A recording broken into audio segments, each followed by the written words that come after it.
ងើបតាំងពីព្រលឹមគឺដើម្បីដាក់បបរឲ្យកូនតូចហើយបបរកូនតូចនឹងមានអីទេរាល់ថ្ងៃហ្នឹងគឺមានតែស្ពៃបន្តិចទៅល្ពៅក្រត់ចង្អេងហើយនឹងសាច់ជ្រូកបានថ្ងៃខ្លះទៅដាក់បកាទៅដាក់សាច់គោសាច់ត្រីថ្លើមជ្រូកថ្លើមអីចឹងជួនកាលសាច់មាន់ស្អីចឹងទៅតាមទៅថាយើងផ្លាស់ប្ដូរវារាល់ថ្ងៃចឹងបានវាដូចថាប្ដូររសជាតិណាហើយបើកូនធំខ្ញុំវិញគឺគាត់គឺប៉ាក្មេងគាត់ងើបតាំងពីម៉ោង5ខ្ញុំងើបម៉ោង6កន្លះដាក់បបរឲ្យកូនតូច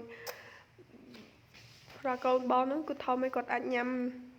ដូចមនុស្សធំយើងដូចមនុស្សចាស់យើងហ្នឹងគឺអាចញ៉ាំដូចគ្នាបានហើយបន្ទាប់ពីបបរឆ្អិនហើយគឺខ្ញុំយកវាមកដាក់ចូលក្នុងកុនវាឲ្យមាត់ទៅខ្ញុំបានវា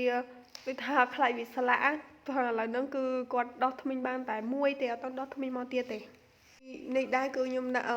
ខៅប្រេងនេះគេហើយប្រេងស្អីគេនេះឲ្យភ្លេចបាត់ឯនេះប្រេងហ្នឹងដាក់មកដាក់2 3តំណដើម្បីឲ្យវាមានតែប្រេងហ្នឹងក្លិនឈ្ងុយដាក់ទៅកូនខ្ញុំគាត់ក៏ចូលចិត្តដែរដាក់ប្រេងហ្នឹងទៅគឺគាត់បានញ៉ាំបានច្រើនហើយបើអត់ដាក់វិញគឺគាត់អត់ចង់ញ៉ាំទេថាមានក្លិនអីចឹងគាត់ថាដូចមានក្លិនឈ្ងុយគាត់អត់ចង់ញ៉ាំតែញ៉ាំបានតិចចឹងណាបើយើងបញ្ចុកបើមិនតអស់កន្លះកូនចានហ្នឹងគឺយូរតែបើយើងដាក់អញ្ចឹងទៅគឺ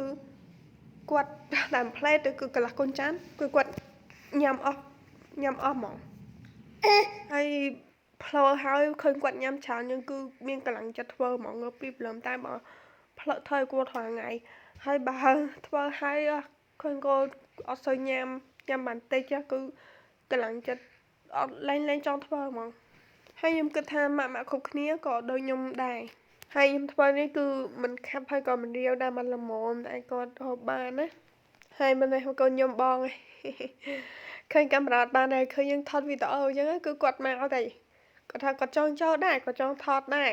ឃើញអត់បានទេណាឃើញយើងថត TikTok អី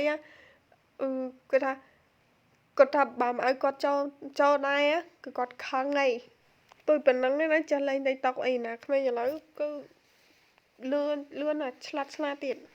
ហើយនេះខ្ញុំប្រាប់គាត់ថាចាញ់គាត់ថាចាំតិចទៀតបានគាត់ចាញ់គាត់ថាគាត់សុំថតតិចទៀតគាត់សុំចូលតិចទៀត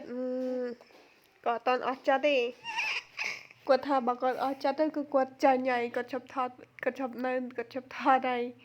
ហើយបន្លំឡើងនឹងគឺគាត់នំចាំងគាត់ធ្វើនំចាំងអស់មួយហើយនឹងទឹកដោះគោមមកកំប៉ុងទៀតទៅ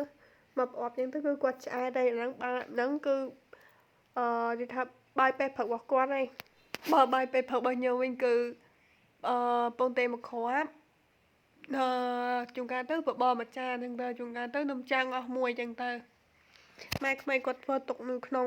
ទូទឹកកកទៅពេលចង់ញ៉ាំគឺយកមកដាក់កណ្ដាលអីចឹងទៅគឺញ៉ាំបានហើយគាត់ធ្វើម្ដងគឺគាត់ធ្វើច្រើនណាស់ដាក់នៅក្នុងទូទឹកកកហើយនំចាំងស្រុកចិនហើយមិនដូចនំចាំងនៅស្រុកខ្មែរយើងណាកុំច្រឡំគឺអត់ដូចគ្នាទេតែបើតាមខ្ញុំញ៉ាំគឺនំចាំងគឺចាញ់នំចាំងស្រុកខ្មែរដាច់